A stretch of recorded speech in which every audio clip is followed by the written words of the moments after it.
Paglaki ko, Nay, hindi ko na po kayo pauulamin ng tubig at asin dahil ibibili ko kayo ng masarap na pagkain. Fried chicken, hotdog, hamburger. Pauwiin? Ang layo ng bahay nila, Ma'am. Baka kung mapano ang bata sa daan, mas maiging dito na muna siya para mabantayan ang sitwasyon niya. Abat, sumasagot ka pa? Para sa kaalaman mo, Dindo, makagraduate ka man sa elementarya, hindi ka naman makakapag-high school. Alam mo kung bakit? Dahil mahirap ka lang. Hindi lang basta mahirap kundi isang kahig, isang tuka lang kayo ng nanay mo. Wala kang mararating dahil wala ka namang kwenta. Bobo ka, wala kang maayos na kinabukasan. Taon 1997, Misamis Oriental. Nagtaas ng kilay si Ma'am Merly nang mapansing wala na naman sa loob ng kanyang klase si Dindo, ang estudyanteng kinaiinisan niya dahil sa pagiging pabida nito. Sinong nakakaalam kung bakit hindi na naman pumasok si Dindo? 3 araw na siyang absent Kahit isa sa kanyang mga estudyante ay walang alam sa dahilan kung bakit hindi nagpapakita sa loob ng paaralan ang kanilang kaklase. Okay, class, may darating na bisita sa Biyernes. Dapat nakasuot kayo ng complete uniform sa araw na yon. Maliwanag ba? Pagsapit ng nasabing araw, maagang dumating si Ma'am Merly sa kanilang silid-aralan. Siya ang gurong tagapayo sa 5 baitang sa paaralang kanyang pinagtuturuan. Pagsapit ng 7:30, nag-check siya ng attendance at nang tinawag niya ang pangalan ni Dindo ay wala na naman doon. Nakaramdam siya ng inis dahil sigurado na hindi siya makakakuha ng mataas na grado mula sa DEX dahil sa kulang ang mga estudyante niyang pumasok nung araw na yun. At wala pa siyang maipapakitang excuse letter mula kay Dindo para sa mga bisita. Pagtungtong ng 8:00 ng umaga, dumating ang humahangos na si Dindo. Nakasuot yon ng malaking t-shirt na umaabot hanggang sa kanyang tuhod ang haba, kulay pula na mayroong mga sulsi, pinagpapawisan ng bata at mayroong bahid ng putik sa muka. Good morning, ma'am. Good morning, classmates. Sorry po, late ako. Anong oras na? Bakit ngayon ka lang? Tsaka tingnan mo nga yung itsura mo, Dindo. Ganyan ba dapat ang suot ng isang mag-aaral? Tingnan mo nga mga classmates mo, lahat sila naka-uniform. Pasensya na po, ma'am. Ano po kasi, alam mo, umuwi ka na lang sa inyo. Nakakahiya makita ng mga bisitang batang uhuging katulad mo. Ma'am, ilang araw na po kasi akong absent, kaya po pumasok ako ngayon. Bukas ka na pumasok. Sige na, umuwi ka na. Laylay ang mga balikat na tumalikod ang bata sa kanilang silid-aralan. Narinig pa niyang pinagtawanan siya ng kanyang mga kaklase dahil sa kanyang suot. Ay, magsusuot na ako ng uniforme bukas para papasukin na ako ni teacher. O Dindo, saan ka pupunta? Pumasok ka na sa room. Maya-maya darating na mga bisita. Sir Eric, good morning po. Pinauwi po kasi ako ni... po kasi sir, masakit po ang tiyan ko eh. Ganun ba? Binigyan ka na ba ni Ma'am Merly ng gamot? Naubos na kasi yung mga gamot sa medicine kit ni Ma'am, sir. O sige, ikukuha muna kita ng gamot. Hintayin mo ako dito, sandali lang ha. Pag-uwi ni Dindo sa kanilang bahay, nadatnan niyang naglalaba ang kanyang nanay Norma. Nay, tumanggap na naman kayo ng labada. Hindi pa po kayo magaling Ayos na ako anak. Wala na akong lagnat. Saka... kailangan kong maglabada para may pambili tayo ng bigas. Isasabay ko na rin itong mga damit mong pampasok sa eskwela. May bigas pa naman po tayo Yung binigay ng Ali na pinag-ibigan ko ng tubig kahapon. Oo nga, pero hindi rin yun aabot bukas anak. O bakit ka nga pala nandito? Wala ka bang pasok? Meron po, Nay, kaso... hindi ako nakapagsuot ng uniforme. May mga bisita kasi kaming dumating kaya pinauwi na po muna ako ni Ma'am. Ay, ganun ba? Naku, pasensya ka na anak ha. Kung hindi lang nagkasakit si nanay ay hindi ka sana nakaliban sa klase ninyo at sana ay nakapagsuot ka ng uniforme ngayon.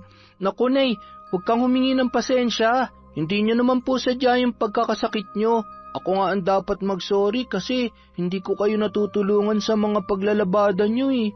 Lagi kasi akong nasa school. Kaya nga mag-aaral ka mabuti, anak, para paglaki mo, hindi ka matutulad sa akin na naghihirap sa buhay dahil walang pinag-aralan. Promise po yan, Nay. Hindi po ako susuko. At sisikapin ko makatapos para hindi ka na magpakahirap sa pagkusot ng mga labahin ng ibang tao. Magpapatayo ako ng malaki-laking bahay at bibilhan kita ng maraming washing machine. Payak lamang ang pamumuhay ni Dindo at ng kanyang ina. Magkaganon man ay masaya naman sila sa kabila ng kahirapang tinatamasa. Silang dalawa na lang ang magkaramay mula nang mamatay ang kanyang tatay dahil sinaksak yun. Maliit lang din ang kanilang bahay na yari sa kawayan, pinagtagpi-tagping yero at mga sako. Kahit ganoon ay malinis naman ang munti nilang kubo. Paglalabada ang trabaho ng kanyang nanay Norma at yun ang kanilang ikinabubuhay. Minsan sumasideline din ang ginang kung may mga nagpapatanim ng mais at palay. Si Dindo naman kapag walang pasok sa eskwela ay nag-iigib ng tubig para sa kanilang mga kapitbahay. Bilang bayad, binibigyan siya ng pera o di kaya'y bigas ng mga yon, at kung minsan naman ay mga napaglumaang damit. Kinaumagahan, masayang pumasok sa paaralan si Dindo nang makasalubong niya si Sir Rod, ang kanilang punong guro. Magandang umaga po, Sir Rod. Magandang umaga rin sa iyo, Dindo. Magkano ang baon mo ngayon? Piso lang po. Ay, bunutan mo nga ako ng uban. Mamayang recess at bibigyan kita ng 20, ha? Talaga, sir? Sige po. Halos kilalang kilala si Dindo sa kanilang school dahil sa mabait at napakamasunuring bata. Matalino rin yun. Ramdam niyang mahal siya ng kanyang mga naging guro mula noong nasa unang baitang pa lamang siya ng pag-aaral.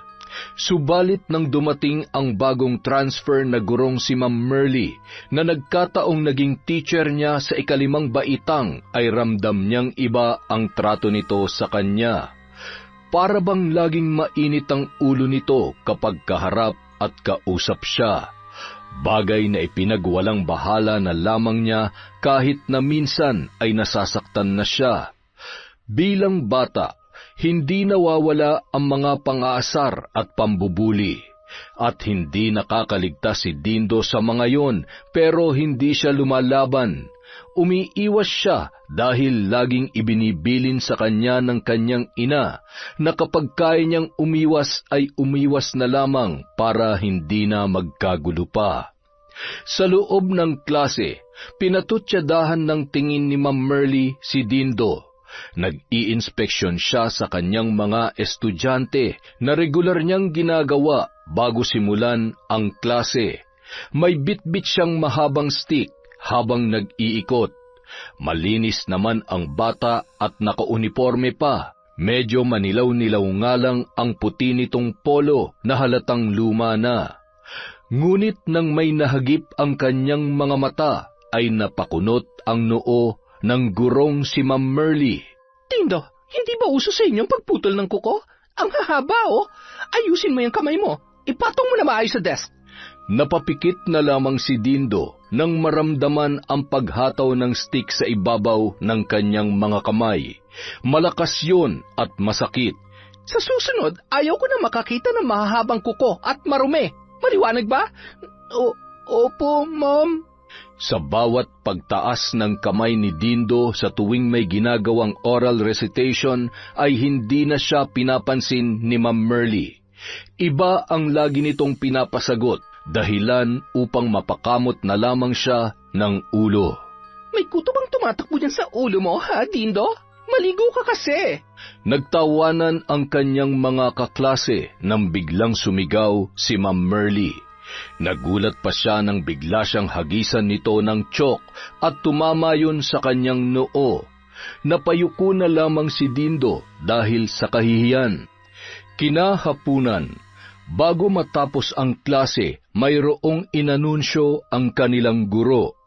Bukas magkakaroon tayo ng homeroom PTA meeting. Kailangan pumunta ang mga magulang nyo. May mahalaga kaming pag-uusapan. Kinabukasan, habang kasalukuyang nagpapakilala si Ma'am Merly sa mga magulang ng kanyang mga estudyante, ay siya namang dating ni Nanay Norma. Magandang umaga po. Pasensya na po kayo at nahuli ako. Ayos lang po yon. Maupo na po kayo. Kasi simula pa lang din po namin. Matapos na magpakilalang muli, inisa-isang tinawag ni Ma'am Merly ang pangalan ng kanyang mga estudyante para makilala kung sino-sino ang mga magulang ng mga yon. Nagtaas ng kamay si Nanay Norma nang tawagin ang pangalan ni Dindo. Pinatutsadahan naman siya ng tingin ni Ma'am Merly. Bahagyang napaismid pa ang guro nang mapansin ang damit niyang luma at ang kamay niyang puno na ng kalyo. Hindi naman yon napansin ni Nanay Norma. Sa kalagitnaan ng pagpupulong, nabanggit ni Ma'am Merly ang tungkol sa mga bayarin at bukas siyang tumanggap ng mga donasyon na makakatulong sa pagpapaganda ng kanilang silid-aralan. Ang lahat ay may kanya-kanyang mungkahi, subalit si Nanay Norma ay nananahimik lamang, hanggang sa napagkasunduan nila na magpipintura na lamang sa mga upuan dahil nagmumukhang luma na ang mga pintura ng mga yon. Ma'am, maaari bang kami na lamang ni Dindo ang magpintura? Pasensya na kasi mukhang hindi ko maibibigay ang hinihinging halaga sa tamang panahon. Itataas sana ni Ma'am Merly ang mga kilay niya para sabihin kay Nanay Norma na obligado siyang magbayad dahil sa nagpapaaral siya ng anak. Nang tumugon ang mga magulang ng mga bata, umayon ang mga yon sa suhestyon ni Nanay Norma, kaya wala nang nagawa pa si Ma'am Merly para piliting magbayad ang babae. Natapos ang pagpupulong bandang 10:00 ng umaga. Nagsiuwian na ang mga magulang. Dindo, tapos ka na ba mag-recess? Opo ma'am. Ano bang trabaho ng nanay mo, ha? Bakit hindi kayo makakabayad sa konting halagang obligasyon nyo sa homeroom natin? Labandera lang po kasi si nanay, ma'am. Yung tatay mo, anong trabaho? Patay na po si tatay. Matagal na po. Alam mo, Dindo, magiging mas malaki pa ang obligasyon ng nanay mo pag tumungtong ka ng high school. Aba, dapat ngayon pa lang ay sinasanay nyo na mga sarili nyo na magbayad ng mga bayarin. Hindi yun nagpapaawa kayo para makalibre. Pasensya na po, ma'am. Kapos na kapos lang po talaga kami. Magbanat kasi ng buto, hindi yun nagpapalimos lang ng awa. Kaya nga po ako nag-aaral ng mabuti, ma'am, para makatulong po sa nanay ko balang araw. Alam mo, kahit lagi kong sinasabi sa inyo na mag-aral na mabuti, baliwala rin kung hindi mo magagampanan ang tungkulin mo bilang mag-aaral, gaya ng mga simpleng bayarin. Mas lalo pang tumindi ang inis ni Ma'am Merly nang makitang inabutan ng pera ni Sir Rod si Dindo pagsapit ng tanghali. Siguradong nagpaawa na naman ang batang yon. Pwes ako, hindi tatalib sa akin yung kalokohan mo, Dindo. Sa paglipas ng mga araw, napansin ni Ma'am Merly na lagi na lang tumatambay sa opisina ng punong guro si Dindo tuwing recess at tanghali. Mabait si Sir Rod, ngunit may pagka-istrikto yon pagdating sa kanilang trabaho. Ang gusto niya ay laging nasusunod ang rules and regulations ng paaralan. Ano na naman kayang ginagawa ni Dindo doon? Sumisip-sip? Isang araw, hindi pumasok ng maaga si Sir Rod. Mag-aalas-10 na siya nang dumating sa eskwelahan. Sakto namang nagpapakulay ng kuko si Ma'am Merly sa manicurista nang dumaan si Sir Rod sa silid-aralan nila. Teacher Merly, ilang beses ko bang sasabihin na bawal ang mga ganyan sa oras ng klase? Sir, sorry po. Binigyan ko naman ng seatwork ang mga bata. Rules are rules. Hiintayin kita mamaya sa opisina, kasama mga co-teachers mo. Napagsabihan ni Sir Rod si Teacher Merly dahil sa kanyang ginawa. Kahit naiinis ng husto, ay hindi niya yon naipakita sa punong guro, dahil tiyak na masasabon lamang siya ulit noon. Tanging pagyuko na lamang ang kanyang nagawa dahil sa kanyang pagkakamali. Namumulang pumasok ng classroom si Ma'am Merly, sakto namang nagtatawanan si Dindo at ang kanyang mga kaklase. Everybody, keep quiet! Open your books on page 29. Dindo, linisin mo ang toilet. Ma'am? Bingi ka ba? Ang sabi ko, linisin mo ang toilet. Nagmamadali namang pumasok sa palikuran si Dindo at naglinis doon. Medyo malayo ang posong pag-iigiban ng tubig. Napilitang mag-igib si Dindo kahit na nagsisimula na ang klase dahil wala siyang magagamit doon. Dindo, hindi pa ba nagsisimula ang klase ninyo? Nagsimula na po, sir. Bakit nandito ka sa labas? Pinaglilinis po ako ng CR ni ma'am. Wala pong tubig doon, kaya nag-iigib po muna ako. Ganun ba? Sige, magmadali ka na riyan. Baka hindi ka na makahabol sa topic ninyo. Kinaumagahan, pinatawag na naman si Ma'am Merly ni Sir Rod. Napagsabihan siya tungkol sa pagpapalinis niya ng CR kay Dindo sa oras ng kanilang klase. Paglabas ng principal's office, galit na galit si Ma'am Merly na kinausap ang kanyang estudyante. Anong mga pinagsasabi mo kay Sir Rod, ha, Dindo? Ma'am, wala po. Anong wala, ha? Aray ko po, ma'am, masakit po. Pinagkukurot ni Ma'am Merly ang singit ni Dindo at kababakasan ang muka ng bata ng matinding pagkatakot. Ma'am, tama na po. Masakit po. Oras na magsumbong ka kahit kanino, ibabagsak kita. Tandaan mo yan. Ma'am, wag po. Mapapagalitan po ako ni nanay kapag bumagsak ako. Pwes, umayos ka. Dahil hindi ako magdadalawang isip na papulahin ang grado mo. Maliwanag ba? Opo.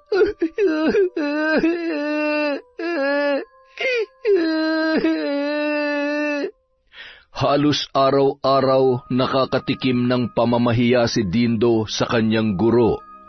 Naroong bahagyang ginupit nito ang kanyang buhok dahil sa hindi raw yun gupit ng matinong estudyante.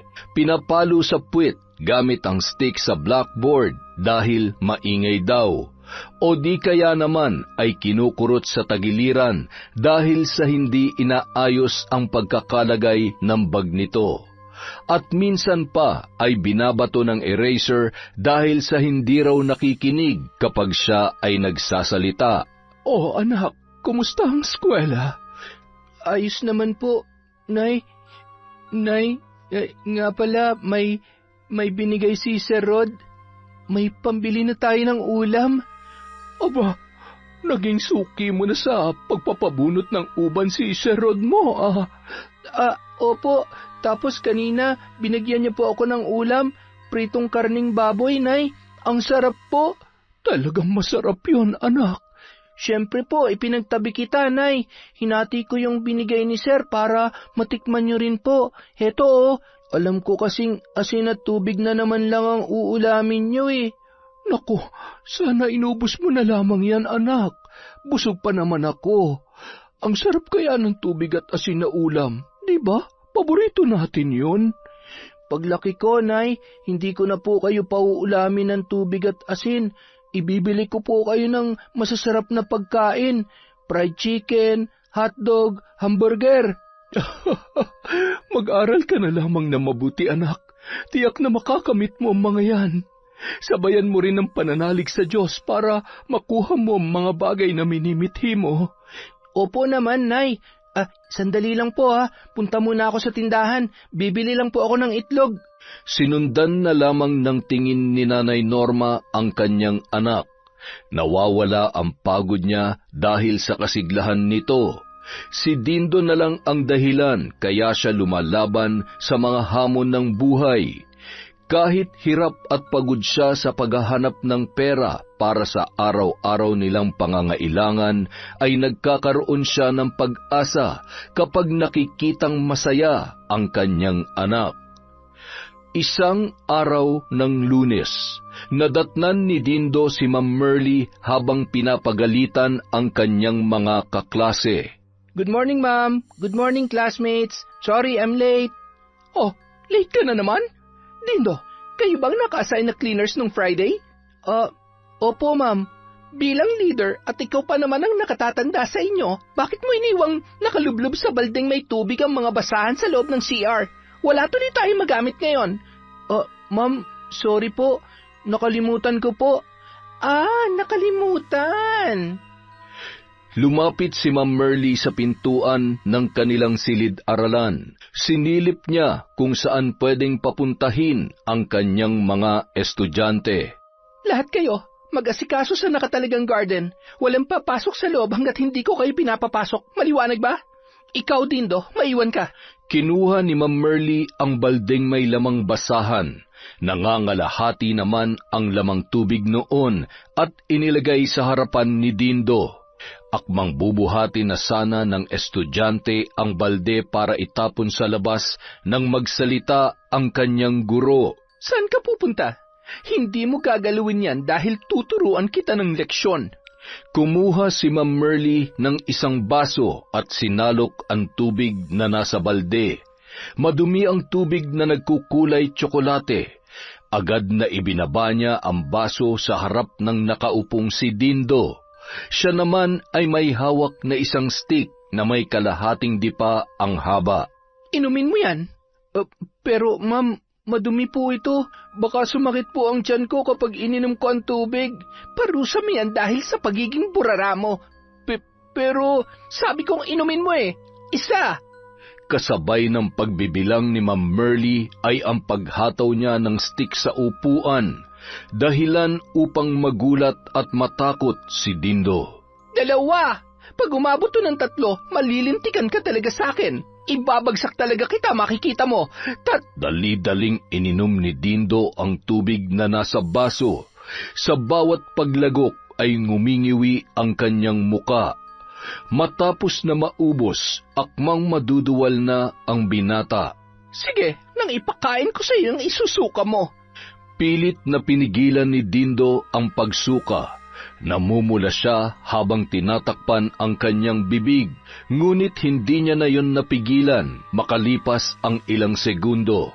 Mabilis siyang nagtungo sa pintuan at doon ay inilabas ang mga nainom kasama ang kanyang mga kinain. Kaagad din naman siyang hinila ni Ma'am Merly at mariing kinurot sa tagiliran.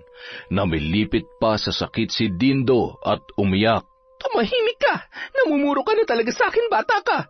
Ito ang sasabihin ko sa iyo, ha? Wala kang mararating dahil wala kang kwenta. Ang mabuti pa, tumigil ka na sa pag-aaral. Huwag ka na magpapakita sa akin. Nasisira lang ang araw ko sa iyong buwisit ka. Akmang hihilahin na sana ni Ma'am Merly si Dindo palabas nang biglang dumating si Sir Rod. Teacher Merly, mataas na ang sikat ng araw. Mas makabubuting mamaya na lang mag-garden ang mga bata. Oh, Dindo, umiiyak ka ba? Ano nangyari sa'yo? Napatid po kasi si Dindo, sir. Nadapa siya. Nasaktan ng bata kaya umiiyak. Pinapatahan ko nga po eh. Di ba, Dindo? Tahan na.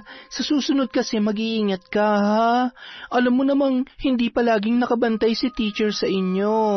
Tumangutango naman si Dindo habang inaalo kunwari ni Teacher Merly. Pagkaalis ni Sir Rod, kaagad naman niyang kinurot ang singit ng kanyang estudyante. Wala kang pagsasabihan ng mga ginagawa ko sa'yo, ha? Naiintindihan mo? Dahil hindi lang ang grado mo ang pupula, isusumbong pa kita sa nanay mo, sasabihin kong pasaway ka sa klase ko at hindi ka gumagawa ng activities. Opo, ma'am. Hindi ko po sasabihin kahit kanino. Itapon mo na yung tubig at labhan mo yung mga basahan. Siguraduhin mong malinis, ha? Dahil kung hindi, ipapaulit ko yan sa'yo buong maghapon. Tanghali na nang makaramdam si Dindo ng labis na pananakit ng tiyan. Namumutla siyang napasandal sa punong kahoy na lumililim sa isang upuan kung saan siya kumakain. Ayos ka lang ba, Dindo? Ang sakit ng tiyan ko. Uy, Tingnan niyo si Dindo. Oh. Tara, ipaalam natin sa teacher natin. nagkagulo ang mga batang nanananghalian dahil sa nangyari kay Dindo. May mga kabataang tumakbo papunta sa silid-aralan ni Ma'am Merly para ipaalam sa guro ang nangyayari sa binata, pero hindi sila pinansin nito.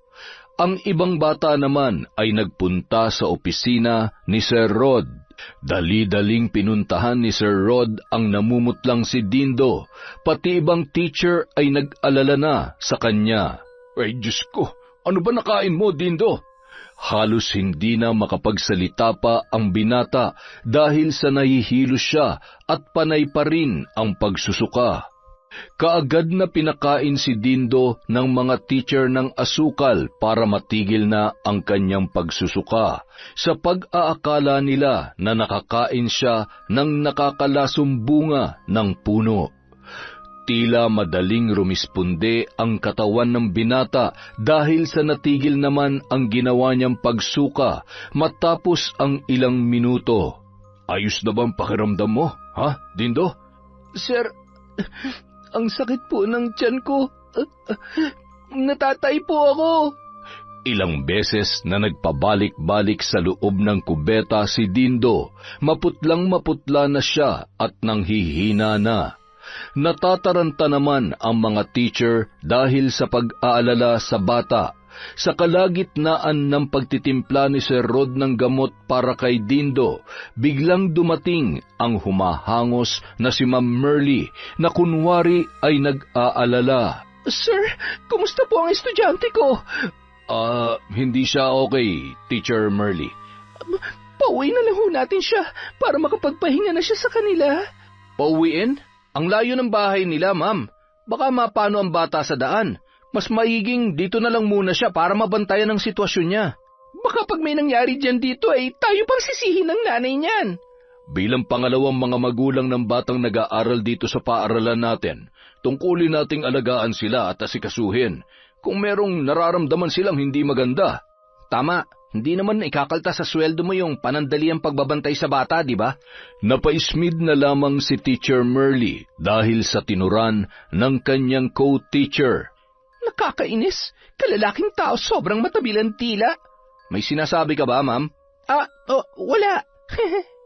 Paglabas ni Dindo mula sa kubeta, napakaarteng tinakpan ni Ma'am Merly ang kanyang ilong. Pinainom naman ni Sir Rod si Dindo ng gamot at pinahigayon sa mahabang bangko na nasa kanyang opisina. Masakit pa ba ang tiyan mo, Dindo? Opo, sir. Ano bang nakain mo at nakaramdam ka ng ganyan? Napatingin na lamang siya kay Teacher Merly. Ilang beses siyang napalunok nang tingnan siya nito ng masama na tila ba nagbabanta. Kanin po, sir, tsaka tubig lang naman. Malinis ba ang tubig na nainom mo? Muli siyang napatingin kay Teacher Merly. Siyempre malinis. Alangan naman uminom siya ng maruming tubig. Hindi ba, Dindo? Opo. Malinis naman po yung tubig. Nang magsimula ang oras ng klase, nagsibalikan na ang mga guro sa kani-kanilang mga silid-aralan. Si Sir Rod naman ang tumingin-tingin kay Dindo. Nang sumapit ang uwian, ay inihatid pa siya nito sa kanilang bahay at binigyan pa ng mga gamot para sa pananakit ng tiyan. Anak, inumin mo na tong gamot na ibinigay ni Sir Rod. Naku, mabuti na lamang talaga at mabait yung punong guro ninyo. Wala pa naman akong pera para ipambili ng gamot. Nay, wala po ba akong kwentang bata? Ha? Bakit mo naman nasabi yan, anak? Alam mo, ikaw nga nagdadala ng swerte sa akin eh. Kanino mo naman narinig yan, ha? May nagsabi lang po sa akin na wala akong kwenta, Nay. Na wala akong mararating sa buhay. Hayaan mo na sila. Inaasar ka lang siguro ng mga kaklase mo. Hindi ko naman po kaklase nagsabi niyan, Nay. Sino anak? Nay, yung puntagay bang grade? Dahil sa takot sa mga pagbabanta ng guro, hindi na nagsumbong pa si Dindo kay Nanay Norma. Ayaw niya ring mag-alala ang kanyang ina dahil baka dumagdag pa yon sa mga pinoproblema nito. Hirap na nga sila sa buhay ay dadagdagan niya pa ang mga alalahanin ng kanyang nanay. Gustuhin man niyang hindi na lamang pumasok sa eskwela ay hindi po pwede. Marami pa siyang mga pangarap na nais abutin. Kinabukasan, nakasalubong ni Dindo ang teacher na si Eric. Dindo, magtapat ka nga sa akin. May ginagawa bang hindi maganda si Ma'am Merly sa'yo? Po? Napansin ko kasing iba siyang makatingin sa'yo kahapon. Parang nananakot. Wala naman po siyang ginagawa, sir. Sigurado ka? Tumango na lamang si Dindo bilang pagtugon sa guro bago siya nagpaalam dito. Sinundan pa siya ng tingin nito na parabang nangingilatis. Natanaw naman ni Dindo si Ma'am Merly na nakatayo sa labas ng kanilang silid-aralan.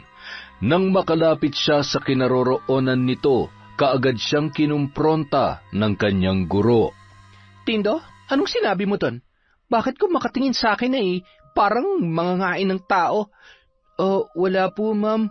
Siguraduhin mo lang. Baka kung ano-ano nang pinagsasasabi mo, babalik ka talaga sa grade 5 sa susunod na pasukan. Araw ng pagsusulit, kampante si Dindo na makakapasa siya dahil nasagutan naman niya ng maayos ang test paper. Kahit hindi siya ang nangunguna sa klase, ay alam niyang pasok pa rin siya sa top 10. Ngunit makalipas ang ilang araw, laking pagtataka niya nang makitang kulay pula ang grado sa report card. Dahil sa labis na pag-aalala, napaiyak na lamang ang binata. Hindi matanggap ni Dindo ang naging grado niya. Masakit sa kanyang kalooban na makita kahit ginawa naman niya ang lahat ng gusto ng kanyang guro, ay yun pa rin ang kinalabasan. Ibinagsak pa rin siya ni Ma'am Merly. Ma'am, sabi niyo po hindi niyo ako ibabagsak kapag nanahimik ako. Bakit po ganito? Aba, nagrereklamo ka ngayon sa grade mo? Napakatigas ng ulo mo? Hindi ka nga gumagawa ng assignment at hindi ka nagko-cooperate sa klase? Alam nga naman bigyan kita ng line of 9. Ano ka, sinuswerte? Alam ko pong ginawa ko naman ang best ko, ma'am. Pwes, hindi mo ako makukuha sa paawa mo, Dindo. Malay ko ba kung nilaglag mo na ako? Di sana po, napagalitan na kayo ni Sir Rod kung sinabi kong ikaw ang nagpainom sa akin ng maruming tubig. Abat, sumasagot-sagot ka pa? Para sa kaalaman mo, Dindo, makagraduate ka man sa elementarya, hindi ka naman makakapasok ng high school. Alam mo kung bakit? Dahil mahirap ka lang. Hindi lang basta mahirap, kundi isang kahig-isang tuka lang kayo ng nanay mo. Wala kang mararating dahil wala ka namang kwenta. Bobo ka. Wala ka na maayos na kinabukasan. Halos madurog ang puso ni Dindo nang sabihin yon ni Ma'am Merly sa kanya. Tila ba nawalan na siya ng pag-asa dahil sa naisip niyang tama naman ang kanyang guro. Mahirap lamang sila kaya hindi malabong hindi na siya makatungtong sa sekundarya. Dahil doon, masyadong dinibdib ni Dindo ang mga pangyayari.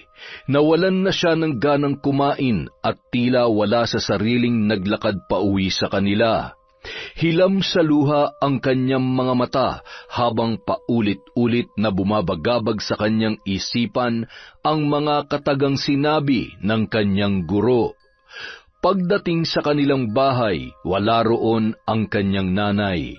Matamlay siyang humiga at nagmumuni-muni habang malungkot pa rin ang kanyang isipan. Unti-unti siyang hinila ng antok hanggang sa siya ay nakatulog. Wala kang kwenta! Wala kang mararating dahil bobo ka! Bobo! Paulit-ulit na dumadagundong ang mga katagang yon sa tainga ni Dindo.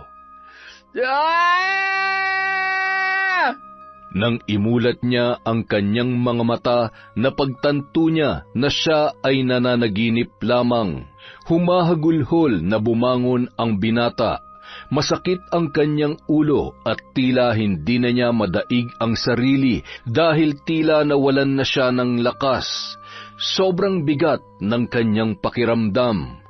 Ilang araw na hindi pumasok si Dindo. Nagtataka naman si Nanay Norma dahil sa napapansin niya sa kanyang anak.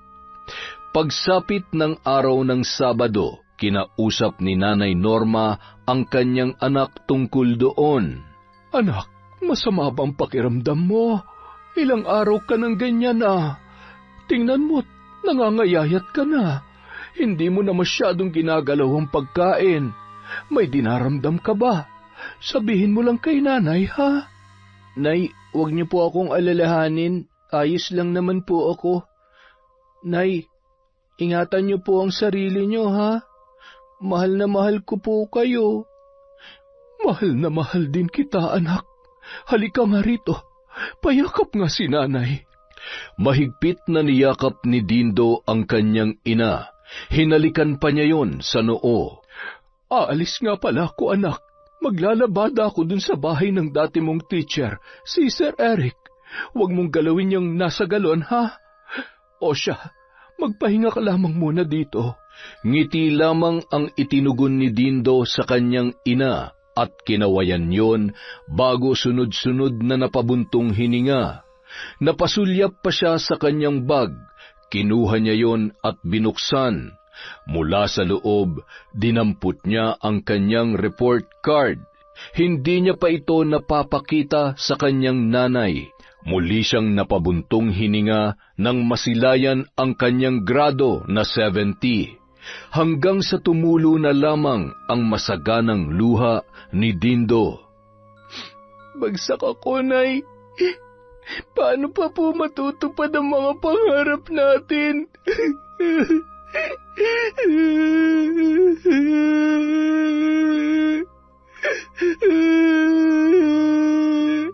Muling binagabag si Dindo ng mga alalahanin. Pilit niyang nilalabanan ang matinding kalungkutang nararamdaman sa pamamagitan ng pagsusulat sa kanyang kwaderno. Habang sa tila naisip na naman niya ang mga sinabi ng kanyang guro, paulit-ulit yung dumadagundong sa loob ng kanyang isipan. Humahagulhol na tumayo si Dindo at kinuha ang isang galon na sinasabi ng kanyang ina. Binasa niya ang nakasulat doon. Alam niyang lason ang likidong nakapaloob dahil yon ang laging ginagamit ng mga magsasaka para puksain ang mga peste sa sakahan. Wala sa loob na tinungga ni Dindo ang nasabing likido. Makalipas lang ang ilang minuto, biglang nangisay ang buo niyang katawan. May lumabas na mga bula sa kanyang bibig, hanggang sa tumirik na ang kanyang mga mata. Samantala, biglang binayo ng matinding kaba ang dibdib ni Nanay Norma. Hindi niya maipaliwanag ang biglang pagsikip noon na parabang pinipiga. Hindi niya rin alam kung bakit pinagpapawisan siya, gayong kasisimula niya pa lamang sa paglalaba. Saglit siyang tumigil sa kanyang ginagawa, saka bumuga ng malakas na hangin. Ayos lang po ba kayo, Aling Norma? Ayos lang naman ako, sir. Pwede po bang makahingi ng tubig? Ay, saglit lang po. Ikukuha ko po kayo. Matapos na makainom at makalanghap ng sariwang hangin, hindi pa rin nawala ang matinding kaba sa kanyang dibdib. Naisip niyang marahil pagod lamang siya kaya ganoon. Ipinagpatuloy niya ang kanyang ginagawa hanggang sumapit na ang tanghali. Libre ang pananghalian niya sa bahay ng guro kaya hindi na siya umuwi sa kanila. Habang kumakain, napag-usapan nila ng guro ang tungkol kay Dindo. Wala po bang sinasabi sa inyo si Dindo tungkol kay Ma'am Merly, Aling Norma? Wala naman po, sir. Bakit po? Para kasing may napapansin ako kay Ma'am Merly na kakaiba lagi ang tingin niya kay Dindo. Wala namang nababanggit si Dindo tungkol sa kanya, sir. Mas maigi siguro kung tanungin niyo po yung anak niyo, Aling Norma. Parang may gusto kasi siyang sabihin, kaso mukha pong natatakot siya eh. Napag-usapan din nila ang tungkol sa ilang araw nang hindi pumapasok si Dindo. Kapag tinatanong naman niya kung may dinaramdam ba yun, ay sinasabi naman ng anak na ayos lamang siya. Naisip ni Nanay Norma na baka nga may problema ang kanyang anak. Pinayuhan naman siya ng guro na kausapin ng masinsinan ang bata para magsabi ng totoo. Pag-uwi ng bahay, nasa labas pa lamang si Aling Norma, meron siyang naamoy. Sa pag-aakalang pinaglalaroan ni Dindo ang lalagyan ng lason, ay kaagad siyang napatakbo papunta sa loob. Dindo? Dindo, anak? Makailang ulit niyang tinawag ang pangalan ni Dindo, ngunit walang sumasagot. Nakita niyang nasa lapag ang ballpen at notebook ng kanyang anak. Dali-dali siyang nagtungo sa munti nilang kusina para ayusin sana ang lalagyan na baka nasagi lang ng pusa kaya natumba at nangamoy.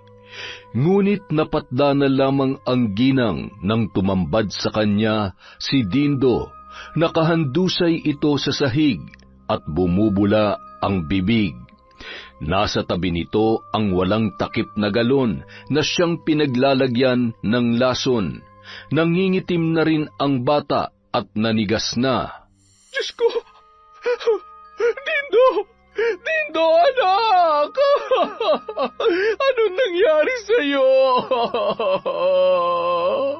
Mabilis na nilapitan ni Aling Norma ang kanyang anak, niyakap at niyugyog ng makailang ulit, ngunit wala na yung buhay.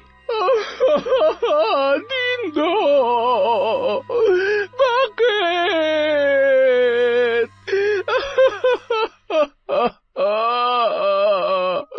Bakit mo to ginawa, anak ko? Ang palahaw ni Nanay Norma ay umabot sa pandinig ng kanyang mga kapitbahay. Dali-daling nakiusyoso ang mga yun at nang makita ang nangyari kay Dindo, lahat sila ay naawa sa bata. Aling Norma, bakit kaya nagawa ni Dindo yan? Masyado pa siyang bata para pumasok ang ganyang bagay sa muraan niyang kaisipan. Hindi ko alam. Dindo, anak ko. Ang balita tungkol sa pagpapatiwakal ni Dindo ay mabilis na kumalat sa kanilang baryo, maging sa kabilang barangay kung saan naninirahan si Ma'am Merly. Nagulat pa ang teacher sa kanyang nabalitaan. Hindi niya alam kung bakit binabagabag siya sa mga nalaman. Samantala, hindi na ipinaimbalsamo ni Aling Norma ang kanyang anak. Nagdesisyon siyang matapos ang 24 oras ay ililibing niya na yon, dahil sa wala naman siyang sapat na salapi para sa mga gastusin. Nagtulong-tulong ang mga kapitbahay ng ginang na malinis ang munti nilang kubo. May nag-abot ng kape at tinapay, mayroon ding nagbigay ng bigas, habang si Aling Norma ay hindi iniiwan ang bangkay ng anak. Lagi lang siyang nasa tabi nito, lumuluha at nilulukuban ng pagdadalamhati. Pagsapit ng gabi, dumating ang mga guro mula sa paaralang pinapasukan ni Dindo, kasama si Sir Rod. Nag-abot sila ng kaunting tulong, pera, bigas at mga biskwit. Nakikiramay po kami, Aling Norma. Ikinalulungkot namin ng sobra nangyari kay Dindo. Sir, hindi ko alam kung bakit nangyari ang lahat ng ito. Si Dindo na nga lamang ang tanging kayamanan ko. Nagkaganito pa siya. Anong kasalanan ko sa Diyos? Bakit pinaparusahan niya ako ng ganito?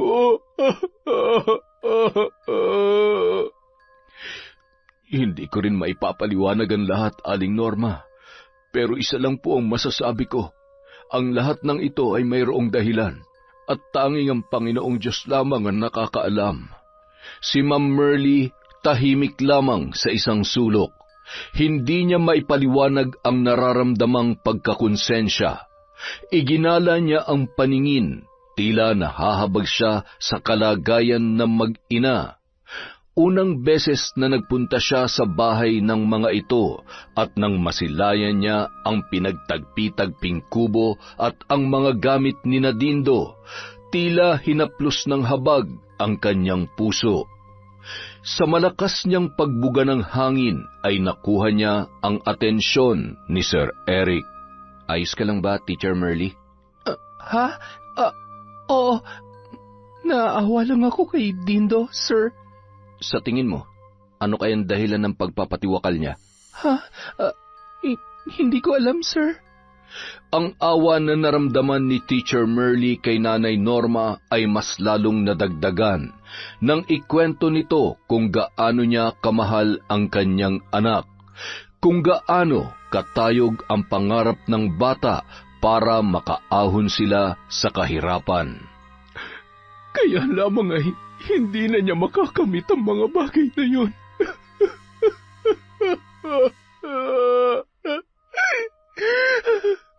Mayroon po bang nasabi sa inyo si Dindo? Baka mayroong problema yung bata. Wala po talaga akong alam, Sir Rod. Kasi pag dumadating siya galing eskwela, lagi niyang ikinukwento ang tungkol sa mga leksyon nila. Wala namang nabanggit ang anak ko tungkol sa kung may problema ba siya o ano. Kung alam ko lamang, di sana hindi na humantong sa ganito. Baka napagkamalang tubig ni Dindo yung lason, kaya niya ininom. Hindi naman siguro. Saka maaamoy niya naman yun. Sayang, napakabait niya pa namang bata. Masigla, masayahin, at napakatalino. Hindi na lamang kumibo pa si Teacher Merly dahil iba ang tinging ipinukul sa kanya ni Sir Eric. Naging palaisipan sa lahat kung ano ang sanhi ng pagpapatiwakal ng bata. Hanggang sa inilibing na siya ay wala pa ring nakukuhang sagot si Aling Norma. Buong araw na tulala ang ina. Oo nga't dumagsa ang tulong mula sa kanyang mga kababaryo, ngunit aanhin niya pa ang mga yon, gayong wala na ang natatanging nakapagpapasaya sa kanya. Hanggang sa naisipan niyang kuhanin ang mga gamit ng anak, niyakap niya ang nag-iisang uniforme nito na katabi ng isang bag. Nang magsawa ay binuksan niya naman ang bag at inisa-isang inilabas ang mga gamit sa eskwela ni Dindo. Ang huli niyang nakuha ay ang isang kwaderno na may nakaipit na report card. Nakita niyang pula ang mga nakamarka doon. Line of 7 lahat. Binuklat-buklat ni Aling Norma ang nasabing kwaderno hanggang sa napadako ang tingin niya sa isang pahina na nakatrianggulo ang tupi. Napakunot noon na lamang siya dahil sa nakasulat doon, "Dear Diary." Nang buksan yon ng ginang, nakilala niya ang sulat kamay ng kanyang anak. Nakasaad doon ang mga araw kung kailan yon sinaktan ng gurong si Ma'am Merly. Nakalagay kung gaano yun nasasaktan sa tuwing kinukurot ng guro ng pinong-pino. Nakasulat din doon ang araw at mga pangyayari kung saan pinainom si Dindo ng tubig na pinagbabaran ng mga basahan at kung gaano binagabag ang bata nang makita ang kanyang bagsak na grado. At ang huling mga kataga ang lalong nagpadurog sa puso ni Aling Norma. Napahagulhol na lamang ang matanda nang malakas niyang binasa ang mga katagang, "Mahal na mahal ko si nanay, pero ang hirap palang mabuhay. Sorry po, Nay." "Ngayon ay alam ko na kung bakit ka nagpatiwakal, anak. Nang dahil sa teacher mong mapang-abuso, magbabayad siya. Pagbabayaran niya ang lahat ng ito. Isinusumpa ko. Pagsapit ng gabi, nagsuot ng itim na bestida si Aling Norma. May bitbit na itim na kandila at libreto ang magkabila niyang kamay. Mabilis ang mga hakbang niya papunta sa kung saan para gumawa ng isang ritual. Ritual na kung saan ay palihim niyang makakamit ang hustisya. May ilang mga kapitbahay na nakakita kay Aling Norma, subalit hindi na lamang siya tinanong at kinausap ng mga ito, dahil alam nilang sobrang nagdadalamhati pa siya sa pagkawala ng nag-iisa niyang anak. Sinundan na lamang siya ng tingin ng kanyang mga kapitbahay. Hindi na inusisa pa kung saan siya pupunta. Sa pagdating sa may sementeryo, tahimik ang buong paligid. Malamig ang hangin na dumadampi sa buo niyang katawan. Hinarap niya kaagad ang puntod ni Dindo, saka mabilis na nagtirik ng mga kandilang itim. 3 yon na nakahilerang patatsulok. Umusal ng orasyon si Aling Norma. Bigla namang humampas sa mukha niya ang malakas na hangin. Taimtim siyang nagdarasal habang hawak-hawak ang nakabuklat na libreto. Nang unay mga bulong lamang niya ang maririnig sa paligid, hanggang sa unti-unti nang lumalakas ang bawat pagbigkas na lumalabas sa kanyang bibig, na tila sumasabay sa pag-ihip ng unti-unting papalakas na hangin.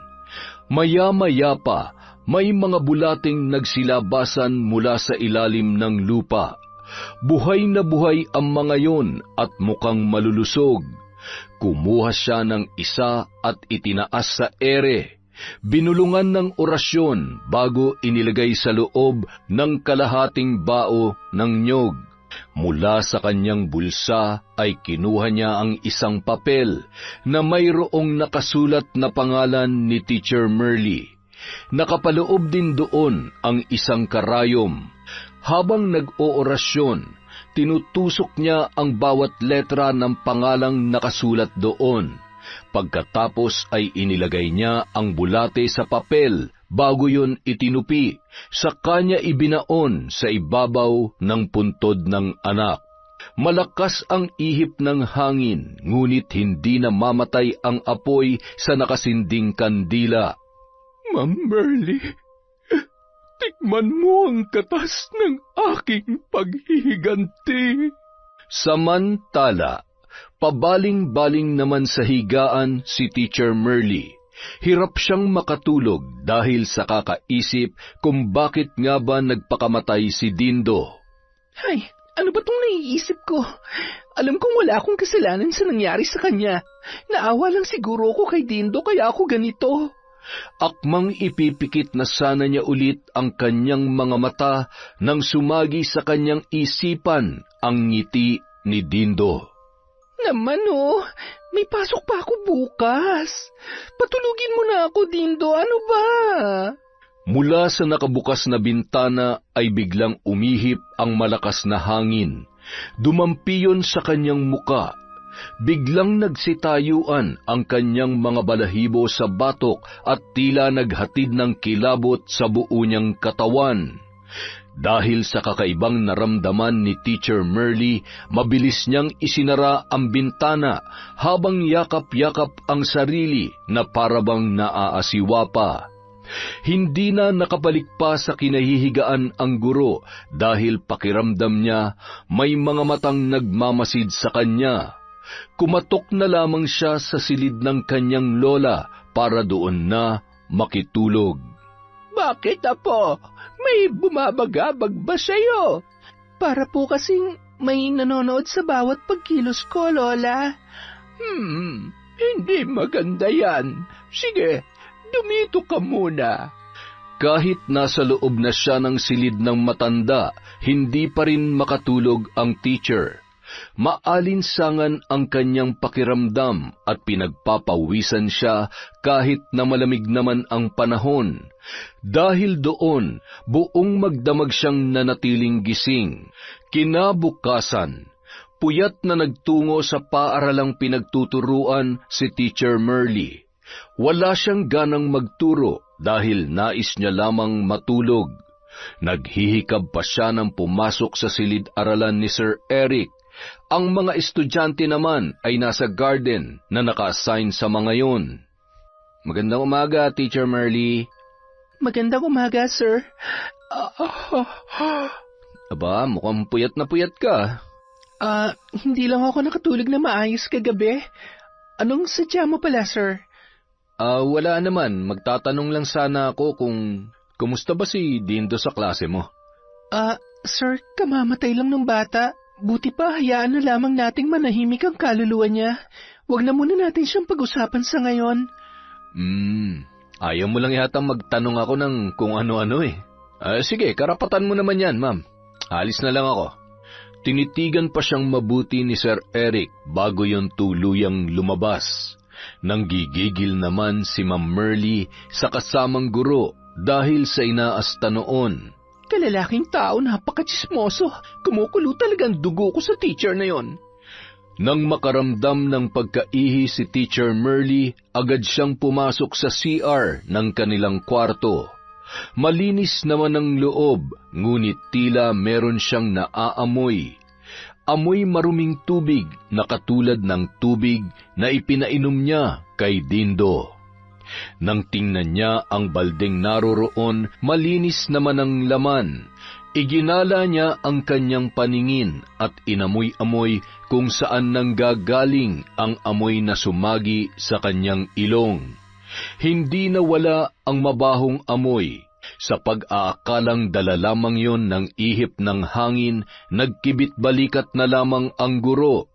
Ipinagpatuloy niya ang pag-upo sa inidoro. Nasa kalagitnaan na siya ng pag-ihi nang biglang kumalampag ang pinto. Noong una, mahina lamang yun. Ngunit sa pagdaan ng ilang segundo, lumalakas ang tunog na sanhi ng pagkalampag. Sino yan? May tao dito, ano ba? Ngunit tila hindi nakikinig ang kung sino mang nangangalampag ng pinto. Nainis na tinapos niya ang kanyang ginagawa at mabigat ang mga hakbang para buksan yun. Ang bastos niyo Alam niyo naman may tao dito sa loob. Subalit wala siyang nakitang kahit sino pagbukas ng pinto. Saglit siyang natigilan nang sinalubong siya ng malamig na hangin na dumampi sa kanyang muka. Gumapang ang kilabot sa kanyang katawan, dahilan upang magsitayuan ang kanyang mga balahibo. Napabuga na lamang siya ng hangin dahil doon at kaagad na inayos ang kanyang sarili. Sa paghakbang niya para isara ang pintuan ng CR, nakarinig siya ng mahinang pag-iyak. Nagmumula yun sa kanyang likuran. Mabilis siyang napalingon at bigla na lamang may boses bata na bumulong malapit sa kanyang tainga. Tinatawag ang kanyang pangalan. Hindi niya na natagalan ng takot kaya patakbo siyang lumabas sa silid-aralan na nakapaalamang. Nakasalubong naman niya si Sir Rod. Teacher Merly, ayos ka lang ba? Ayos lang po ako, sir. May nakita kasi akong ipis sa loob. Tama, takot kasi ako dun Kaya napatakbo ako dito sa labas. Napatango na lamang ang punong guro at nagpatuloy sa paglalakad. Kinagabihan, nakaugalian na ni Teacher Merly ang maligo bago matulog. Patapos na siya nang makarinig ng mga bulong. Dali-dali niyang pinatay ang gripo para makasiguro sa kanyang mga naririnig. Ngunit hindi niya naiintindihan ang sinasabi noon. Biglang sumakit ang kanyang ulo, subalit napaigtad siyang bigla nang marinig ang isang halakhak ng boses babae. Hinawakan niya ang kanyang ulo at pinisil-pisil ang kanyang sentido. sa pag-aakalang guni-guni lamang ang kanyang mga naririnig. Subalit nang makaamoy siya ng tila amoy ng nabubulok na laman, kasabay ng boses na tila naghihinagpis, doon na siya nagsimulang tumili. Nagsisigaw siya habang tinatakpan ang kanyang tainga. Merly! Merly, apo ko! Ano nangyayari sa'yo? Bakit ka sumisigaw? Buksan mo nga itong pinto, apo! Ang pagtawag ni Lola Guada ay hindi na niya narinig dahil sa matinding takot na bumalot sa kanya. Nanginginig siya at tila nabibingi na dahil sa mga bulong na tila kumakalikot sa loob ng kanyang tainga, at hindi pa rin siya tumitigil sa pagsigaw. Nanlaki pa ang kanyang mga mata nang mapansin ang pagkalampag ng pinto. Napasiksik siya sa sulok habang nanginginig sa takot. Sa pagbukas ng pintuan ay bumungad sa kanya si Lola Guada na kababakasan ng pag-aalala. Merly, ano nangyari sa'yo, ha? Lola? Oo, ako ito. Ano bang nangyayari sa'yong bata ka? Humagulgol at yumakap si Teacher Merly sa kanyang lola habang nanginginig.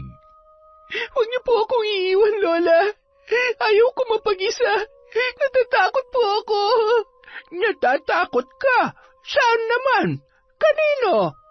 Hindi na nakasagot pa ang guro. Mahigpit na niyakap na lamang niya ang matanda.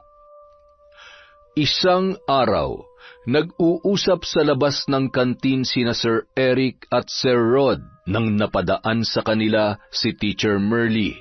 Hindi sila pinansin ng dalaga at parang wala yun sa sarili. Sir, may napapansin ba kayo kay Teacher Merly? Ay, oo naman. Maganda siya, di ba? Ay, hindi po yan, sir. Nitong mga huling araw kasi palagi ko na lang siyang napapansing laging nagugulat kapag may nakakasalubong. Hindi na rin siya gaanong nagsusungit sa klase niya. Para bang merong nagbago? Alam mo, Eric, nahahalata na kita, ha? Lagi mo na lang pinag-iinitan si Teacher Merly. May gusto ka ba sa kanya? Naku, sir. Hindi po, wala po. Ligawan mo na kasi. Binata ka, dalaga siya. Saka mukhang bagay naman kayong dalawa. Napakamot na lamang ng ulo si Sir Eric sa tinuran ng punong guro. Hindi kasi noon naiintindihan ang kanyang pinupunto. Pagsapit ng gabi, muling nagtungo sa sementeryo si Nanay Norma. Umiiyak siya habang nakaluhod sa ibabaw ng puntod ni Dindo. Makaraan ang ilang minuto, hinukay niya ang ibinaon niya doon noong nakaraan. Nang makuha ang papel, sinilip niya ang bulate. Naroroon pa rin yun at buhay na buhay. Napangiti siya dahil alam niyang tumatalab ang kanyang ginagawang ritual.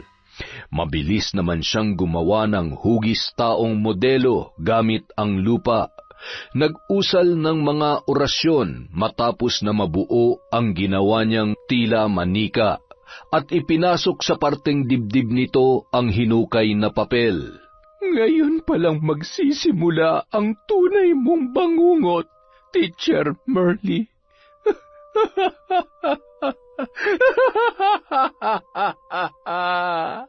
Isang mambabarang si Nanay Norma.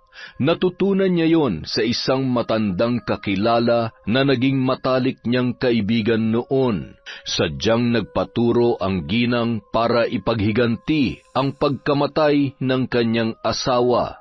At nang malapit ng mamatay ang nasabing matanda, siya ang binigyan nito ng libreto na naglalaman ng iba't ibang uring orasyon sa pagtawag ng mga nilalang ng kadiliman. Sa gitna ng gabi, nilakad ni Nanay Norma ang daan patungo sa kabilang baryo kung saan nakatira si Teacher Merly. Saktong 12:00 na ng hating gabi nang dumating siya sa labas ng bakuran nito.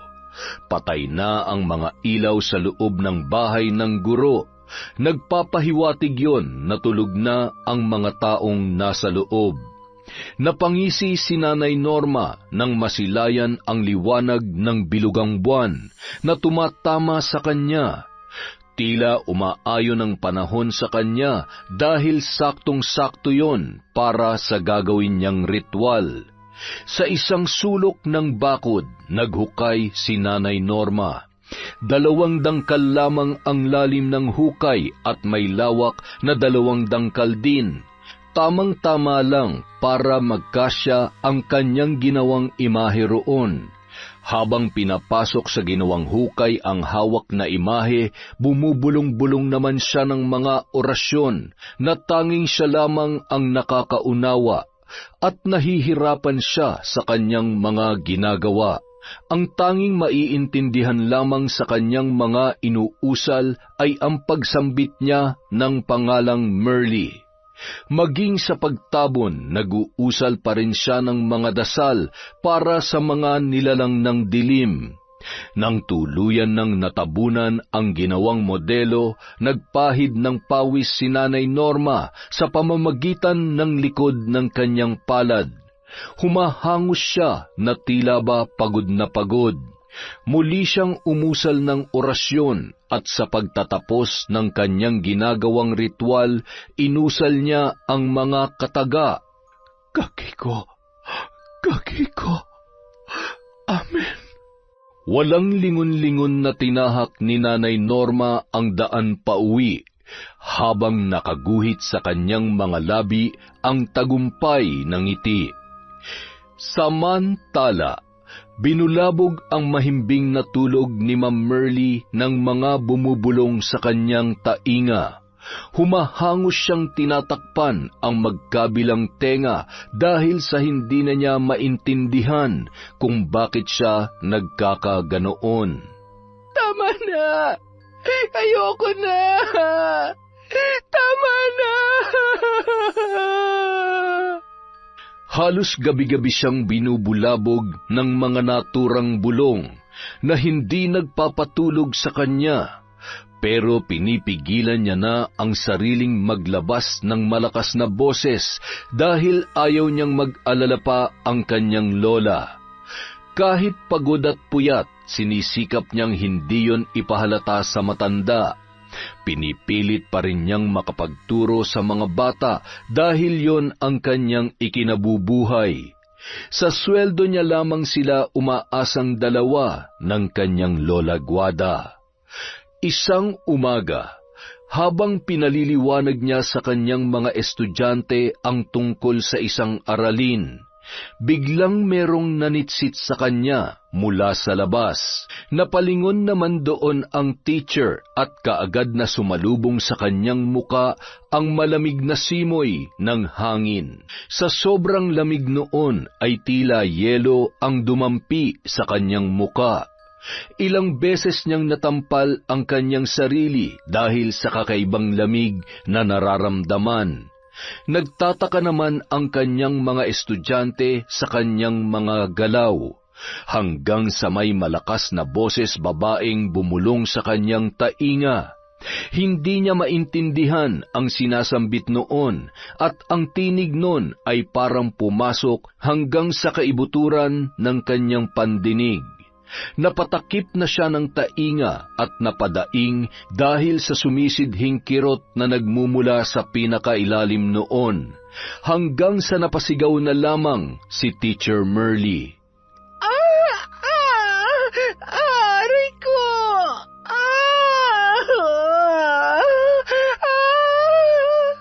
Ang nagtuturong si Teacher Merly ay bigla na lamang nagpasuray-suray at napasandal sa blackboard habang dinidiinan ang pagtatakip sa magkabila niyang tainga sa pamamagitan ng kanyang mga kamay. Muli siyang napahiyaw nang biglang may lumabas na dugo mula sa magkabila niyang tainga.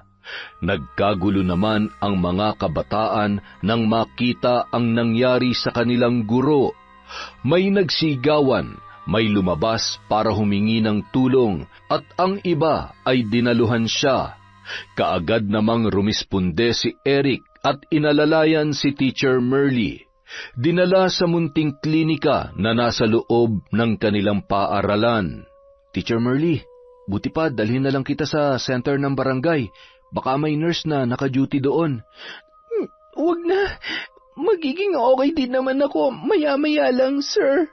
Tumigil ng paglabas ng dugo dyan sa tenga mo. Ano nga palang sakit mo, Teacher Merly? Hindi ko rin alam eh. Bigla na lang kasi akong nagkaganito. Baka... Eric, hindi ko na alam ang gagawin ko. Nagulat na lamang si Eric sa inasta ng kanyang co-teacher.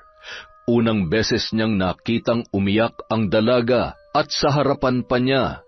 Sanay kasi siyang palaging masigla ang guro kahit na minsan ay mataray at masungit yon sa kanya at sa iba pang tao. May problema ka ba, ma'am? Sabihin mo lang, makikinig ako. Nagsimula ang lahat ng ito nung mamatay si Dindo. Namilog ang mga mata ni Eric at napukaw ang kanyang kuryosidad dahil sa tinuran ng dalaga. Sigurado ka? Sige lang. Ano bang mga nangyari? Lahat ng detalye sa bawat nakakasindak at nakakapangilabot na nangyari sa kanya ay kinuwento niya sa lalaki. Oo, hindi ako ang pumatay sa kanya, pero alam kong isa ako sa mga dahilan kaya nagpatiwakal si Dindo, Eric. Alam ko. Sa tingin mo, minumulto ka ni Dindo, Teacher Merly? Hindi ko alam, pero yung mga narinig kong mga bulong parang boses ng isang babae. Hindi na naituloy pa ni Teacher Merly ang kanyang pagsasalaysay nang biglang tumulo ang masaganang dugo mula sa magkabilang butas ng kanyang ilong.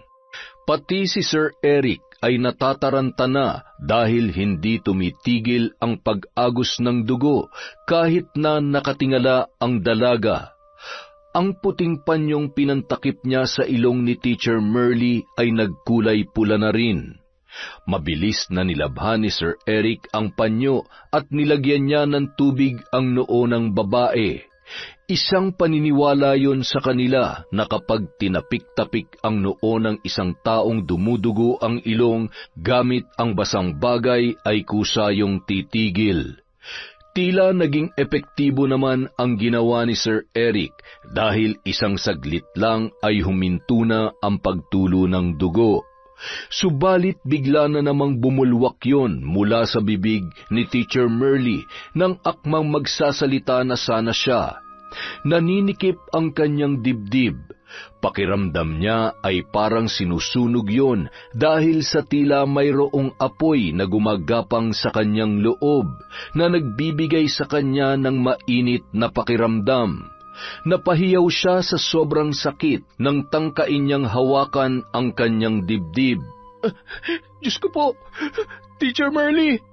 Nanghihina at sobrang putla na ni Teacher Merly makalipas lang ang ilang sandali. Eric, okay lang ba kung magpapahatid ako sa iyo sa bahay? Gusto ko nang matulog at magpahinga. Pumayag naman ang binata sa kahilingan ng dalaga na sinang-ayunan naman ni Sir Rod na kararating lamang. Sakay sa motorsiklo ni Eric, hinatid niya ang dalaga sa kabilang baryo. Bago pa makababa ng motorsiklo, muling nagsuka si Teacher Merly. Sa pagkakataong yun, hindi na dugo ang lumalabas mula sa kanyang bibig, kundi putik. Natataranta na si Sir Eric dahil sa pag-aalala nang lumabas sa bakuran si Lola Guada. Hindi naman nag-atubili ang guro na isalaysay sa matanda kung ano ang nangyari sa kanyang apo. Pinapasok niya sa loob ng bahay si Eric habang inaalalayan nito si Teacher Merly. Lola, masama po ang kutob ko. Baka kailangan nang magpatingin ni Merly sa albularyo. Ha? Albularyo? Yan din ang nasa isip ko, iho. Ilang araw ko na rin kasing napapansin ang pag-iba ng kinikilos nitong apo ko. Lola, hindi po ako nababaliw, di ba? Oo naman, apo. Kaya lang kailangang magpaalbularyo tayo para malaman natin ang sanhi ng karamdaman mo. Alam mo, Merly, sa baryo namin, marami nang gumaling sa karamdaman nila matapos na magpatingin sa isang albularyo. Sasamahan kita kung gusto mo. Ay, hindi ba nakakahiya sa'yo, iho? Ayos lamang po yun. Nang sumunod na araw, maagang nagtungo si Eric sa bahay ni na Teacher Merly para sana dalhin ang dalaga sa kakilala nitong albularyo. Ngunit nadatnan niyang nanghihina yon at namumutla. Nahihilo rin ang dalaga kapag pilit na pinatayo. Pakiramdam niya ay mabubuwal siya sa lupa. Ang mabuti pa po, ako na lamang ang pupunta sa albularyo, Lola. Anong mga dadalhin mo doon, Eric, para may handa ko? Yun pong damit na huling sinuot niya, yung hindi pa sana nalalabhan, Lola. Tamang-tama. Hindi ko pa nalalabhan yung uniforma niyang nabahira ng dugo. Yun na lamang ang dalhin mo. Matapos na makipag-usap si Eric sa albularyo tungkol sa kanyang sadya, seryosong binusisi ng albularyo ang damit ni Merly, habang panay ang usal ng orasyon. Base sa mga senyales na sinabi mo, at sa nararamdaman kong itim na mahik ang bumabalot dito sa damit, masasabi kong nasa ilalim ng sumpa ng barang ang nagmamay-ari ng damit na ito. Nagulat naman si Eric sa sinabing yon ng albularyo. May magagawa po ba kayo para mapigilan ang epekto ng sumpa? Kung mahahawakan ko ang mismong biktima, kaya kong putulin ang sumpang nasa loob ng kanyang katawan. Walang sinayang na sandali si Eric. Nakiusap siyang sumama ang albularyo sa kanya para dalhin sa bahay ni na Merly. Saktong sa kanilang pagdating, nagkulong na sa loob ng kwarto nito ang dalaga. Nagsisisigaw dahil sa ginagambala na naman ng mga misteryosong bulong. Samantala, umiiyak naman sa isang sulok si Lola Guada dahil sa labis na pag-aalala at pagkabahala. Puwersadong binuksan ni Eric ang pinto ng silid ni Merly. Kaagad ring napatingin sa kanila ang dalaga na nanlilisik ang mga mata. Sino kayo? Umalis kayo! Lubayan niyo na ako! Sapo ang buong muka, humahagulgol si Merly at nagsimula ng sumiksik sa isang sulok. Apo, si Lola mo ito. Halika, huwag kang matakot sa amin. Kakampi mo kami, Merly. Nagpalinga-linga na nanginginig ang dalaga habang malikot na ginagala ang kanyang mga mata. Ilang sandali pa, bigla na lamang yung humalakhak ng napakalakas. Wala kayong alam. Hindi niyo alam ang lahat. Ako lang ang nakakaalam. Kami lang dalawa ni Dindo. Umalis ka! Ilayo niyo sa akin ang matandang yan! Lola, pakiusap po! Huwag mo hayaang makalapit sa akin ang matandang lalaki na yan! Natatakot po ako sa kanya, Lola! Kailangan mahawakan ko siya, Eric, bago pa mahuli ang lahat at tuluyan na siyang mawala sa kanyang sariling katinuan. Merly, nakikilala mo ba ako? Ako to si Eric. Kasama ko ng albularyo. Tutulungan ka niya sa problema mo. Magtiwala ka lang. Masamang tinitigan ng dalaga ang binata. Dahan-dahan siyang tumayo pagkatapos marahas niyang sinunggaban si Eric. Dahil sa pagkabigla, hindi nakailag ang binata kaya natumba siya at nadaganan ng babae. Papatayin ko kayong lahat!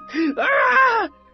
Nang makabawi, ubod lakas na hinawakan ni Eric ang mga kamay ni Merly na sumasakal sa kanyang leeg.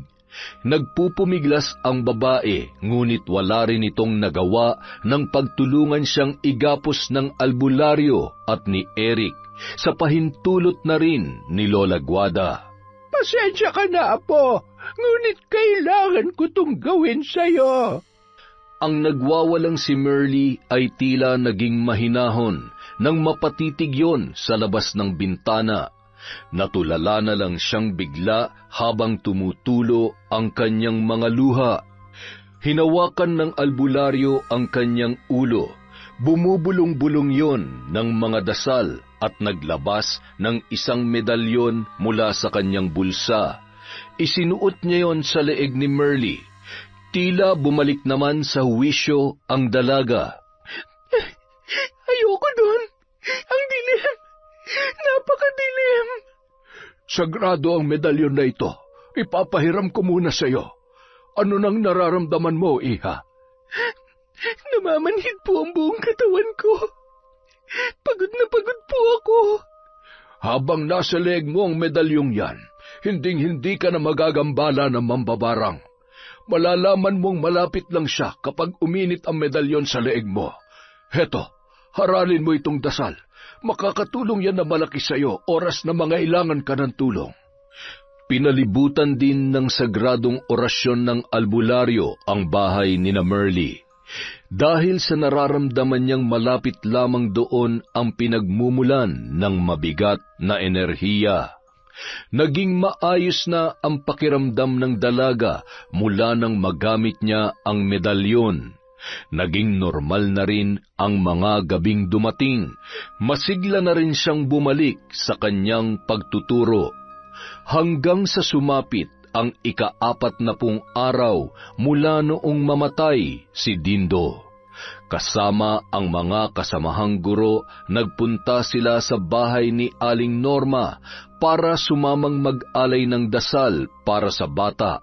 Hindi na nila nadatnan ang ginang kaya sumunod na lamang sila sa sementeryo. Hindi alam ni Merly kung bakit tila sumisikip ang suot niyang medalyon. Hindi rin siya mapakali dahil sa pakiramdam niya ay nag-iinit yon. Samantala, nasa isang sulok si Aling Norma, nakakunot ang noo habang nakatingin kay Merly. Kasalukuyang nasa kalagitnaan na siya ng kanyang pagdarasal para sa kanyang anak. Ayos ka lang ba? Umiinit ang suot kong medalyon, Eric. Nagkatinginan ang dalawa dahil nababatid nilang pareho kung ano ang ibig sabihin noon. Nang matapos ang padasal, isa-isa nang nagpaalam ang mga dumalo, maging ang ilang mga guro. Naiwan na lamang sina Eric, Merly at Aling Norma sa naturang sementeryo. Kumusta na po kayo, Aling Norma? Maayos naman, Sir Eric. Mailap ang mga mata ni Aling Norma na pasimpleng napatingin kay Teacher Merly. Magiging mas maayos siguro ko kung malalaman kong nagdurusa na sa impyerno ang dahilan kung bakit naisipang magpatiwakal ni Dindo. Aling Norma, Nanlilisik ang mga mata ng ginang nang sulyapan niya ang dalaga. Sa mabilis niyang pagkilos ay marahas niyang hinablot ang suot nitong medalyon. Hindi ito nababagay sa'yo. Makahulugang ngumisi ang matanda at nag-usal ng orasyon, subalit sa ginawa niyang pag-oorasyon, tila parang napaso naman siya sa medalyon, kaya kaagad niyang nabitawan yon. Mabilis namang pinulot ni Eric ang nasabing medalyon. Biglang nakaramdam ng pagkahilo si Merly, napahawak siya sa kanyang ulo habang pinipikit ang kanyang mga mata. Sa pagmulat niya ay tila ba naiinog ang paligid at nakakita siya ng isang pabilog na dilim. Unti-unting lumalaki yon hanggang sa siya ay tila nilamon na ng kadiliman at dahan-dahan na natumba sa lupa. Si Aling Norma naman, mabilis na naglakad papalayo para lisanin ang lugar. Merly! Kaagad na dinaluhan ni Eric ang dalaga. Binuhat niya yon at dinala sa lilim ng isang puno, saka pinaypayan at pinisil-pisil ang batok ni Merle. Ilang sandali pa napaungol ang dalaga habang natutulog. Gumuguhit sa kanyang muka ang paghihirap. Samantala, sa panaginip ni Merle, narinig niya ang halakhak ni Aling Norma. Naghatid yon ng kilabot sa buo niyang katawan. Madilim ang lugar na kanyang kinaroroonan.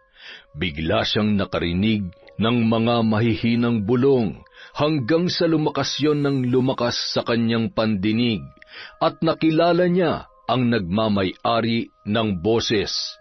May biglang lumitaw na papel sa kanyang harapan at nabasa niya ang mga nakasulat doon. Nanindig ang kanyang mga balahibo nang mapagtantong sulat yon ni Dindo. Nakalagay doon ang kanyang mga ginawa sa bata at kung paano yon naapektuhan ng husto. Dindo, patawarin mo ko. Aling Norma, pakiusap, maawa po kayo sa akin. Awa? Bakit? Nung paulit-ulit mo bang sinasaktan si Dindo, ang anak ko, nakaramdam ka ba ng awa sa kanya, ha? Pinagsisisihan ko na po ang mga nagawa ko. Nagsisisi po ako ng husto. Akala ko ba kayong mga guro ang humuhubog sa mga estudyante? Pero bakit mo nagawang pasakitan ang anak ko? Hindi lamang sa pisikal na aspeto, kundi pati na rin ang kanyang emosyon. Hindi ko alam na dinidibdib pala ng bata ang mga ginagawa ko. Lahat naman sila nakakatikim ng pandidisiplina mula sa akin. Disiplina mo bang matatawag ang ginagawa mo?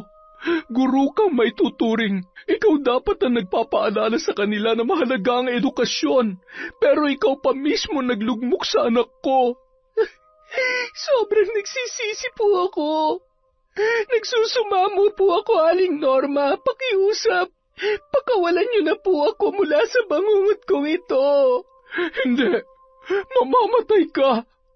Papatayin kita. Ang madilim na paligid na kanyang kinaroroonan ay tila sumisikip.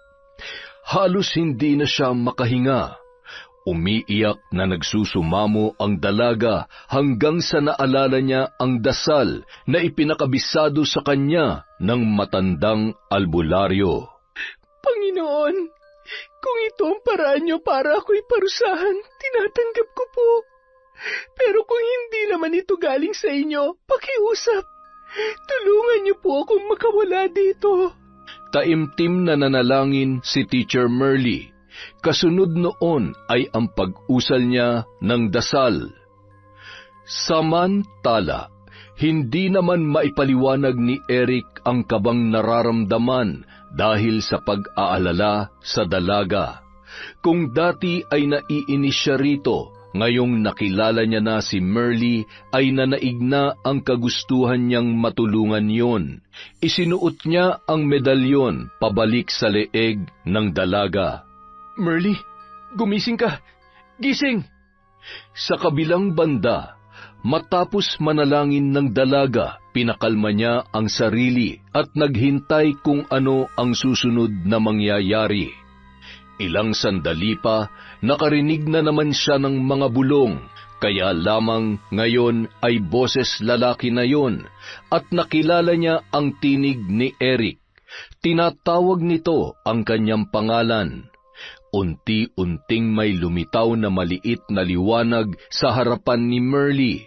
Palapit yon ng palapit sa kanya hanggang sa lumaki yon at nakawala siya sa kadiliman. Ilang ulit na niyuyugyug ni Eric ang lupaypay na katawan ng dalaga at sa muling pag-ungol nito ay biglang nagmulat yon ng mga mata saka malakas na napasinghap. Eric, nasan ako? Salamat naman at nagising ka na. Nandito pa rin tayo sa sementeryo. Si Aling Norma? Umalis na siya. Si Aling Norma nagpaparusa sa akin, Eric. Ikinulong niya ako sa isang bangungot. Akala ko'y magiging katapusan ko na. Ibig mong sabihin, si Aling Norma ang mambabarang? Pero bakit? Bakit niya nagawa sa iyo yon? Ang totoo, kasalanan ko naman talaga ang lahat.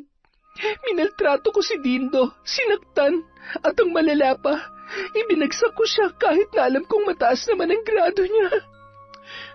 Bakit mo naman kasi nagawa yun sa bata? Naiinis ako sa kanya. Tingin ko pabida siya lagi, paawa.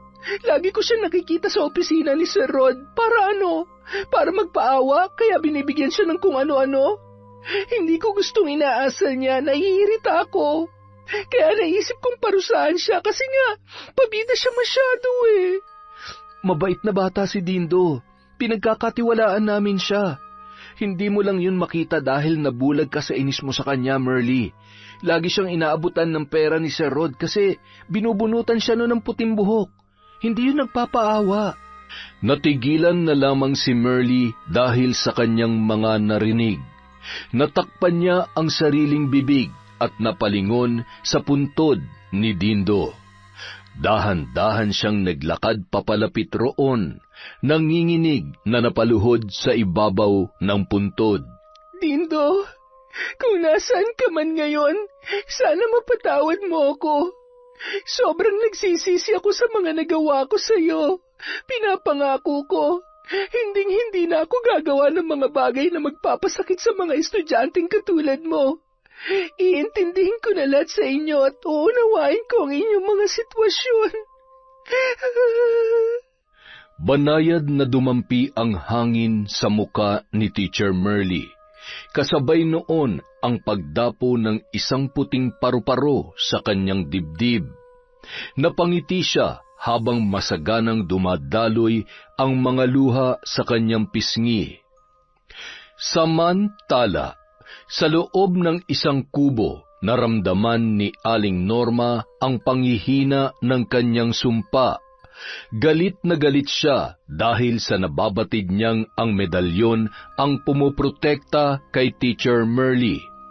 Kaya naman muli siyang nagtirik ng mga itim na kandila para sa ritual na gagawin at itinabi sa mga yon ang nakabukas na libreto. Nang akmang magsisimula na sana siya ay bigla siyang binulabog ng isang itim na pusang gala. Mabilis niya yung pinalabas, subalit hindi yun tuluyang umalis, bagkus ay nakipaghabulan pa yun sa kanya. Hanggang sa makarating sila sa labas ng kubo, hindi niya napansin ang pagkatumba ng isang nakasinding kandila, dahilan upang kumalat ang apoy sa loob. Sa pagkabigla at sa pag-aalala niya sa libreto, tinangka niya yung kunin. Pagapang siyang nagtungo sa loob ng kanyang munting silid, subalit masyado ng malakas ang apoy para makuha niya pa yun. Kahit nahihirapan, pinilit niya pa rin gumapang pero nadaganan na siya ng mga nasusunog na parte ng kubo hanggang sa hindi na siya nakagalaw pa at tuluyan ng tinupok ng apoy. Makalipas ang ilang buwan, tuluyan ng gumaling si Teacher Merly. Hindi na siya nakakarinig ng kung ano-anong mga bulong o di kaya'y nakakaramdam ng mga nakakakilabot na bagay. Mas lalo niyang minahal ang pagtuturo at mas nauunawaan niya na ang kanyang mga estudyante na napamahal na rin sa kanya. Sa nangyari kay Aling Norma, mas pinili ni Merly na pabasbasan ang kinatitirikan ng dati nilang kubo. Maging ang puntod ni Dindo ay ipinaayos niya at pinasimento. Araw-araw niya rin yung dinadalaw at dinadalhan ng mga sariwang bulaklak bilang pambawi sa mga naging kasalanan niya sa bata. Teacher Merly, Teacher Eric, ang bilis ng panahon Parang kailan lang nang masaksihan namin ang pagbabangayan ninyong dalawa, tapos ngayon ay masasaksihan na namin ang inyong pag-iisang dibdib. Binabati ko kayong dalawa. Masaya ako para sa inyo. At masaya ring tinanggap ng dalawa ang regalong ibinigay sa kanila ng punong guro. Ang pagsisisi ay laging nasa huli, pero kung mas mananaig sa atin ang mga bagay para itama ang kamalian, sadyang papabor pa rin sa atin ang mga kaganapan. Yon! Maraming salamat po ulit sa pagtsatsaga sa kwentong Enteng. Wala po muna tayong shoutout sa susunod na video. Maraming salamat po ulit mula sa kwentong Enteng.